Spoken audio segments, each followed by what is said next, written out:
ত্রয়োদশ জাতীয় সংসদ নির্বাচনকে সামনে রেখে রাজনৈতিক অঙ্গনে তৈরি হচ্ছে নতুন শক্তির বলয়। বিএনপি বলয়ের বাইরে জামায়াত সহ ইসলামী ৮ দল ইতোমধ্যে সক্রিয়ভাবে নিজেদের অবস্থান জোরদার করছে।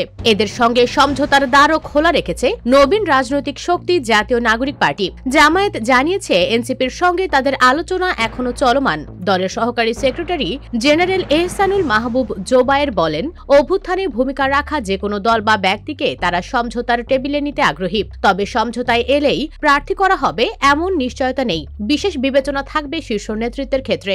এদিকে ৭ ডিসেম্বর এনসিপি এবি পার্টি ও রাষ্ট্র সংস্কার আন্দোলন মিলে নতুন জোট গঠন করলেও দলটি শেষ পর্যন্ত বিএনপি কিংবা জামায়াতের সাথে সমঝোতায় যেতে পারে বলে জানিয়েছে একাধিক কেন্দ্রীয় নেতা। এনসিপির যুগ্ম মুখ্য সমন্বয়ক মাহবুব আলম জানান, জুলাই সনদে যাদের অবস্থান মিল আছে তাদের সাথে আলোচনা চলছে। সিদ্ধান্তে পৌঁছাতে আরো সময় লাগবে। এনসিপির কয়েকজন নেতা মনে করেন জামায়াতের সঙ্গে গেলে বেশি আসন পাওয়ার সুযোগ, অভ্যন্তরীণ কোন্দলহীন পরিবেশ এবং সংগঠনের মাঠ পর্যায়ের শক্তি কাজে লাগানো সম্ভব হবে। বিপরীতে বিএনপির সঙ্গে আসন বন্টন নিয়ে অনিশ্চয়তা ও অভ্যন্তরীণ দ্বন্দ্বের ঝুঁকি তুলনামূলক বেশি। ইসলামী আন্দোলন বাংলাদেশ ও খেলাফত মজলিস উভয় সংগঠনই জানিয়েছে আলোচনা এখনো চলমান। বিএনপি জোটের অসন্তুষ্ট অংশও ৮ দলের সঙ্গে যোগাযোগ করছে। জামায়াতের নির্বাহী পরিষদের এক সদস্য জানান, মনোনয়ন প্রত্যাহারের শেষ মুহূর্ত পর্যন্ত এনসিপির তাদের সঙ্গে যুক্ত হওয়ার সম্ভাবনা উড়িয়ে দেওয়া যাচ্ছে না।